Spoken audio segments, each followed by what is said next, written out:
مولا سبھی اور کیا چاہتا ہے، بس مغفرت کی عطا چاہتا۔ نحمدہ ونصلی ونسلم علی رسولہ الکریم، اما بعد، بسم اللہ الرحمن الرحیم۔ فتلقى آدم من ربہ کلمات فتاب علیہ انہ هو التواب الرحیم۔ صدق اللہ مولانا العظیم۔ پس سیکھ لیے حضرت آدم علیہ السلام نے اپنے رب سے کچھ کلمات، پھر توبہ قبول کر لی اللہ نے حضرت آدم علیہ السلام کی۔ بے شک وہ اللہ وہی توبہ قبول کرنے والا، بڑا رحم کرنے والا ہے۔ سورہ البقرہ کی آیت نمبر 37 آپ حضرات کے سامنے پڑھی اور ترجمہ کیا ہے۔ اللہ تبارک و تعالی نے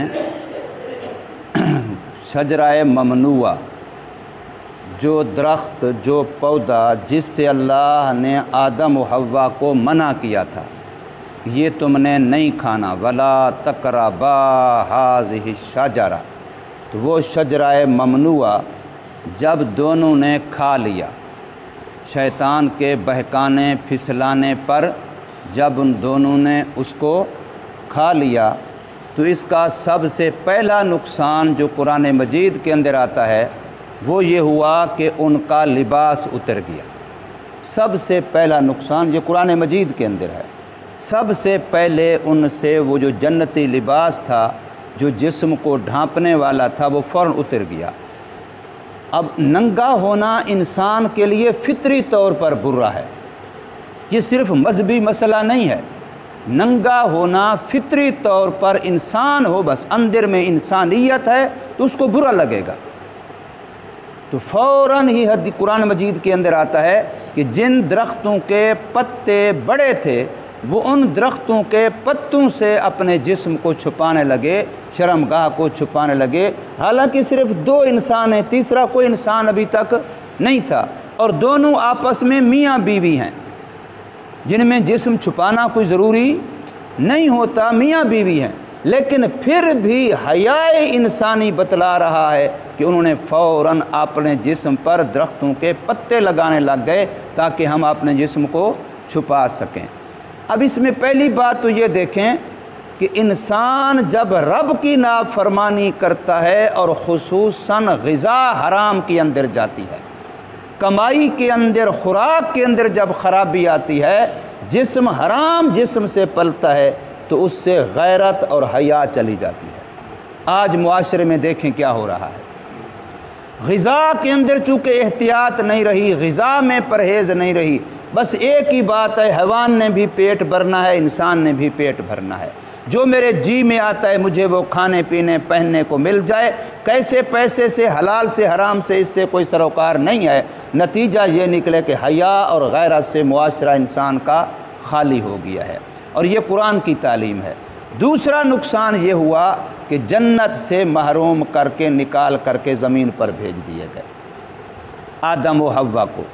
اب حدیث پاک میں یہ آتا ہے، جیسے میں نے اگلے دن بھی عرض کیا تھا، کہ سب سے زیادہ 4 بندے دنیا میں روئے ہیں، ان میں پہلا نمبر حضرت آدم علیہ السلام کا آتا ہے۔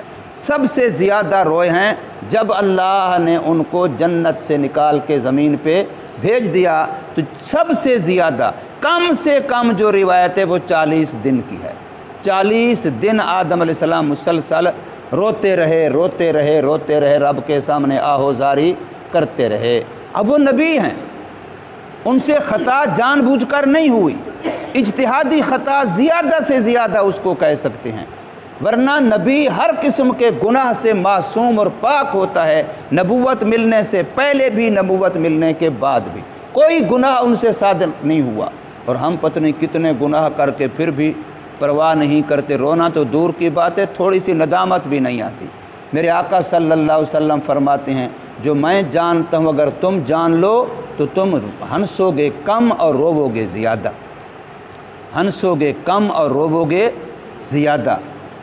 تو حضرت آدم علیہ السلام کم سے کم روایت 40 دن کی ہے، زیادہ روایت 40 سال تک کی بھی ہے۔ اتنا عرصہ روتے رہے، بالآخر جبل رحمت، جہاں حاجی لوگ جاتے ہیں، جا کے وقوف کرتے ہیں، جبل رحمت پر اللہ نے ان کی توبہ قبول فرمائی۔ ادھر یہ نبی ہیں، کتنا پریشان ہیں، یہ تو میں اور آپ اندازہ 40 دن جب ایک بندہ مسلسل رو رہا ہے تو پریشان ہوگا کہ نہیں ہوگا؟ ہماری پریشانی، گھر کا کوئی بندہ بھی فوت ہو جاتا ہے تو 2 دن 3 دن کے بعد ہمارا رونا بند، یاد ہی کم آتا ہے۔ وہ 40 دن جو کم از کم رو رہے ہیں اور اس سے زیادہ عرصہ رو رہے ہیں، پریشانی تھی، اور کوئی معمولی پریشانی نہیں، بہت بڑی پریشانی تھی۔ ادھر آپ دیکھیں قرآن مجید آپ کو بتلا رہا ہے، حضرت یونس علیہ السلام جب اس اندیشے سے کہ اب قوم نے میری بات نہیں مانی، ان پر عذاب آئے گا، وہ وہاں سے چل پڑے اور آگے دریا ندی تھی جہاں کشتی پہ سفر کرنا تھا، کشتی پہ سوار ہو گئے تو اللہ کا کرنا وہاں ایسا مسئلہ ہوا، کشتی گھمر گھیر میں آئی تو ان کے کرے میں یہ آیا کہ ان کو پانی میں پھینک دیا، تو اللہ نے مچھلی کو حکم دیا، اس نے اپنے منہ میں لے لیا۔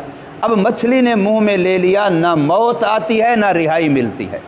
قرآن مجید کہتا ہے کئی قسم کے اندھیروں میں ہیں، رات کا اندھیرا، بادل کا اندھیرا، پانی کا اندھیرا، مچھلی کے پیٹ کا اندھیرا، کئی قسم کے اندھیروں میں حضرت یونس علیہ السلام ہیں، لیکن نہ اس میں موت آتی ہے کہ مسئلہ ختم ہو جائے اور نہ وہاں سے رہائی ملتی ہے۔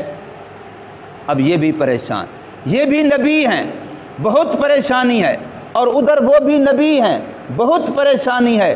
اللہ نے دونوں کے بارے میں فرمایا کہ ان کی پریشانی کو حل کرنے کے لیے بھی اللہ نے آدم علیہ السلام کے رونے دھونے، آہو بکا کو دیکھ کر کے، گڑ گڑانے کو دیکھ کر کے، توجہ اللہ کو دیکھ کر کے اپنی طرف سے فتح لکا، اللہ نے کچھ کلمات القاء کیے، آدم علیہ السلام نے لیے، پھر انہی کلمات سے اللہ سے توبہ کی، وہی کلمات پڑھے تو اللہ نے وہ پریشانی ختم کر دی۔ ربنا ظلمنا انفسنا وان لم تغفر لنا وترحمنا لنکونن من الخاسرین۔ یہ کلمات اللہ نے خود القاء کیے، پھر حضرت آدم علیہ السلام نے پڑھے تو اللہ نے پریشانی ختم کی۔ تو پریشانی کس سے ختم ہوئی؟ قرآن سے ختم ہوئی۔ یہ قرآن ہے جو میں نے ابھی آیت پڑھی ہے، ربنا ظلمنا انفسنا، قرآن ہے۔ اس قرآن سے اللہ نے سب سے پہلے انسان حضرت آدم علیہ السلام کی پریشانی بھی ختم ہوئی تو اس قرآن سے ہوئی ہے، یہ قرآن کا حصہ ہے۔ آج ہم پریشانی لے کر کے کبھی کسی دروازے پہ، کبھی کسی آستانے پہ، کبھی کسی مزار پہ، کبھی کسی جھنڈی پہ، کبھی کسی کھنڈی پہ، کبھی کہیں جا کے جھنڈا لگاؤ، کبھی جا کے کہاں مصیبت بھگتو۔ بھئی اللہ کا قرآن تمہارے گھر میں موجود ہے، پریشانیوں کا حل تو اس میں ہے۔ پہلا انسان آدم علیہ السلام، اس کی پریشانی اور سب سے بڑی پریشانی اللہ نے حل کی ہے تو کس سے کی ہے؟ قرآن سے کی ہے۔ حضرت یونس علیہ السلام مچھلی کے پیٹ میں ہے، پریشانی ہے، رہائی بھی نہیں ملتی، موت بھی نہیں آتی، اس پریشانی سے نجات بھی اللہ نے قرآن اتارا، لا الہ الا انت سبحانک انی کنت من الظالمین، آیات کریمہ جس کو آج بھی ہم لوگ کہتے ہیں، اور میرے آقا نے فرمایا قرآن کا اس کے اندر وعدہ ہے کہ جو بندہ اس طرح سے پڑھے گا تو ہم نے اس کی پریشانی بھی ختم کی، وَكَذَلِكَ نُنْجِي الْمُؤْمِنِينَ، اور ایمان والوں کو ایسے ہم اس آیت کی وجہ سے نجات دیتے رہیں گے۔ یہ رب کا وعدہ ہے قرآن مجید کے اندر۔ جو بندہ بھی آیت کریمہ اس کا ورد وظیفہ کرے گا، اس کو پڑھے گا، اس پر عمل کرے گا تو فرمایا وَكَذَلِكَ نُنْجِي الْمُؤْمِنِينَ، جیسے ہم نے حضرت یونس علیہ السلام کو نجات دی، ان کی پریشانی ختم کی، تو ہمارا وعدہ ہے قیامت تک جو بندہ بھی پریشانی میں اس کو پڑھے گا تو ہم اس کو نجات دیں گے، اس کو خلاصی دیں گے، قرآن کا وعدہ ہے۔ اس لیے مسلمانوں میں آج معروف ہے کہ کوئی پریشانی لا ینحل آتی ہے تو کہتے ہیں یہ آیت کریمہ کا ختم کرو، آیت کریمہ 1.25 لاکھ مرتبہ پڑھواؤ۔ تو اس لیے اب غور یہ کرنا ہے، میں نے اور آپ نے سوچنا یہ ہے کہ انسان کی پریشانی کا حل وہ اللہ کا قرآن ہے۔ یہ تو دنیاوی پریشانیاں تھیں، آدم علیہ السلام پریشان تھے، دنیا میں تھے، حضرت یونس علیہ السلام پریشان تھے، دنیا میں تھے۔ آپ کی کوئی پریشانی ہے اس کا حل قرآن ہے۔ یہ دو نمونے قرآن مجید نے پیش کیے ہیں۔ حضرت موسیٰ علیہ السلام کے بارے میں بھی قرآن کہتا ہے، انہوں نے کہا تھا رب انی ظلمت نفسی فاغفر لی، اے میرے اللہ میں نے اپنے آپ پہ زیادتی کی، ظلم کیا، مجھے بخش دے۔ حالانکہ نبی گناہوں سے معصوم ہوتے ہیں، ہم تو واقعی ظالم ہیں، ہم نے تو اپنے اوپر بے شمار گناہ کر کر کے ظلم کیے ہیں۔ تو پھر ہمیں بھی تو قرآن مجید کے قریب آنا چاہیے، ہمیں بھی قرآن مجید سے سبق لینا چاہیے۔ قرآن مجید جس گھر میں آئے گا اس میں برکت ہوگی، جس کاروبار میں آئے گا اس میں برکت ہوگی، جس زندگی میں آئے گا اس میں برکت ہوگی۔ قرآن مجید جس ماحول، جس معاشرے، جس سوسائٹی میں آئے گا اس میں برکت ہوگی۔ خیر قرآن مجید کے ساتھ وابستہ ہے، کتاب رحمت قرآن مجید ہے۔ جس نے رحمت لینی ہے تو قرآن مجید کے قریب آئے، پھر اللہ کی رحمت کا رنگ دیکھے کہ اللہ کیسے رحمت فرماتے ہیں۔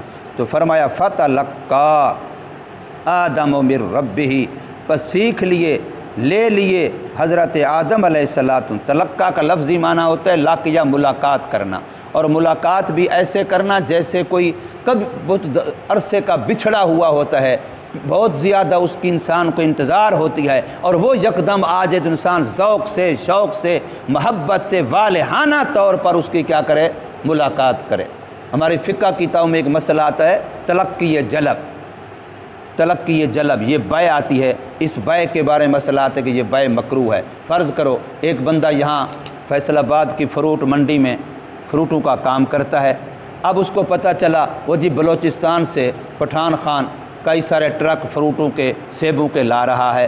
اب وہ کہتا ہے وہ اگر منڈی میں پہنچ گیا تو اس کو یہاں کے ریٹ کا، حالات کا پتہ چل جائے گا، تو وہ یہاں سے آگے پینسرا سے بھی آگے کہیں جا کے اس کو ملاقات کرتا ہے، واہ اللہ کا بندہ تو اتنے ٹرک منڈی میں لے کے آ رہا ہے، فیصل آباد میں تو پہلے سے سیب جو ہے وہ تو ایسے ویسے، اس کو تو پوچھتا کوئی نہیں ہے، اس کی تو یہ ہو گئی، اس کی تو وہ ہو گئی۔ اب وہ اس کو پزل کرتا ہے بیچارے کو، وہ پریشان ہو جاتا ہے، وہ کہتا ہے یہاں فیصل آباد میں کوئی نہیں لے گا، اور یہاں سرگودے لے جائے گا، فلاں بڑا دور ہے، تیرے لیے تو مسئلہ بنے گا، بس میرے پاس سٹور کرنے کی جگہ ہے، اگر تم مجھے دے تو میں لے لیتا ہوں۔ اب وہ اس کو اونے بونے دام میں لے لے گا اور پھر فیصل آبادیوں کی کھال اتارے گا۔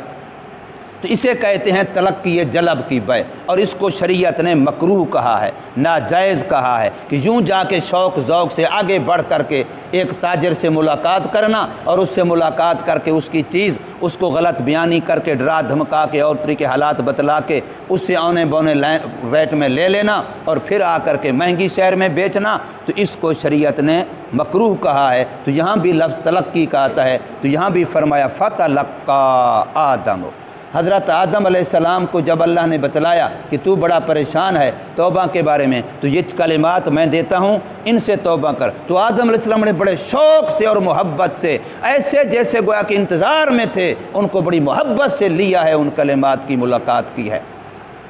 تو فرمایا فَتَلَقَّىٰ، بس ملاقات کی، لے لیے آدم علیہ السلام نے اپنے رب سے کلمات، کچھ کلمات، فَتَابَ عَلَيْهِ، پھر اللہ نے ان کلمات کی بنا پر آدم علیہ السلام پر اپنی مہربانی سے رجوع کیا، اس کی توبہ قبول کی۔ انہو هو التواب الرحیم، بے شک وہ اللہ تبارک و تعالی وہ بڑا توبہ قبول کرنے والا، بڑا رحم کرنے والا ہے۔ یہ تواب کا لفظ توبہ قبول کرنے والے کے معنی میں بھی آتا ہے اور توبہ کرنے والے کے معنی میں بھی آتا ہے۔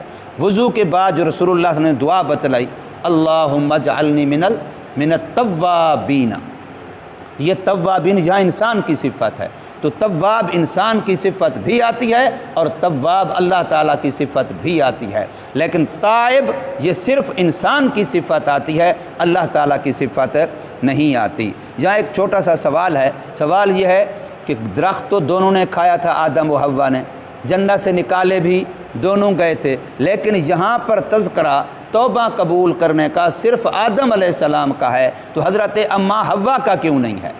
قرآن نے یہ نہیں کہا کہ ان دونوں کو کلمات القاء کیے گئے، پھر ان دونوں نے کلمات کو لیا، پھر دونوں نے توبہ کی، پھر دونوں کی توبہ اللہ نے قبول کی، یہ تذکرہ نہیں ہے۔ ہاں جو دعا میں نے پڑھی ہے کہ جب اللہ نے وہ کلمات سکھلائے، اس میں جمع کا صیغہ ہے، اس کے اندر حضرت حوا علیہ السلام بھی شامل ہیں، ربنا ظلمنا انفسنا وان لم تغفر لنا، اس میں شامل ہیں، لیکن یہاں تذکرہ نہیں ہے۔ تو یہاں اصل میں اللہ تبارک و تعالیٰ اس بات کی طرف اشارہ کرنا چاہتے ہیں کہ کسی بھی ماحول، معاشرے، گھر کی اصلاح اس کے سربراہ کی اصلاح سے وابستہ ہے۔ یاد رکھ لو، جس گھر کا سربراہ بگڑا ہوا ہے، بے نمازی ہے، جواری ہے، شرابی ہے، راشی ہے، کوئی بھی بیماریاں اس کے اندر ہیں، کبھی بھی اس کے گھر میں بچوں میں سدھار نہیں آ سکتا۔ جس گھر کا سربراہ، جس محلے کا سربراہ، جس علاقے کا سربراہ بگڑا ہوا ہے تو الناس علی دین ملوکہم، لوگ اپنے بڑوں کے دین پر ہوتے ہیں۔ بڑے ٹھیک ہو گئے تو دیکھنا طالبان ٹھیک ہوئے، نیچے سارا معاشرہ کیسے ٹھیک ہوا۔ بازاروں میں برقعے نہیں ملتے، اتنے برقعے پہننے والی عورتیں ہو گئی۔ ہر ایک بندے نے اسی وقت اپنی اصلاح کرنا شروع کر دی، پکڑا گیا تو میری ایسی تیسی پھر جائے گی۔ اوپر سے مسئلہ ٹھیک ہوا۔ اب یہاں نیچے سے میں اس کا انکار نہیں کر رہا ہوں، افراد کی اصلاح بڑی ضروری ہے، یہ بھی محنت ہونی چاہیے، لیکن جب انقلاب آئے گا، تبدیلی آئے گی، تب آئے گی جب اوپر والے ٹھیک ہوں گے۔ اوپر والا ایک سے ایک چور آتا رہے گا، تم الٹے بھی لٹک جاؤ، تو جب تک کنویں کے اندر کتا کھڑا ہے تم جتنا بھی پانی نکالو گے کنواں کبھی پاک نہیں ہوگا۔ کنویں کو پاک کرنا ہے تو پہلے کتے کو نکال کے باہر پھینکنا ہوگا۔ اس لیے ہمارے ماحول، معاشرے کے اندر آج بیماری ہماری یہ ہے، میں کہتا ہوں وہ ٹھیک ہو جائیں، یہ نہیں کہتا کہ میں ٹھیک ہو جاؤں۔ ہر بندہ دوسرے کی طرف انگلی کرتا ہے وہ ٹھیک ہو جائے۔ اگر ہر بندہ اپنی طرف انگلی کر لے کہ میں ٹھیک ہو جاؤں، بچوں کی پٹائی ہو رہی ہے، کیوں؟ جس نے فلاں غلطی کی، اس نے فلاں کیا، بھی تو خود نہیں، میرا تو کوئی مسئلہ ہی نہیں ہے۔ چھوٹے چھوٹے بچے پڑھنے کے لیے آتے ہیں، ماں باپ بھیجتے ہیں، لیکن جتنے بچے مسجد میں آتے ہیں ان کے کیا ماں باپ سب کے نماز پڑھتے ہوں گے؟ کیا ان کے بچوں کے سب کے ماں باپ قرآن مجید دیکھتے ہوں گے؟ بھئی بچہ تو معصوم ہے، وہ تو آج فوت ہو جائے سیدھا جنت میں ہے، لیکن میں اگر ابھی مر گیا میرا کیا بنے گا؟ ہم جو بڑے ہیں ہم پر تو زیادہ ذمہ داری ہے، تو بچوں پر تو سختی ہے، ہونی چاہیے، میں اس کا انکار نہیں کر رہا ہوں، لیکن سوال تو ہم بڑوں کے لیے ہے۔ اللہ تبارک و تعالی ہمیں سمجھ نصیب فرمائے، عمل کی توفیق دے۔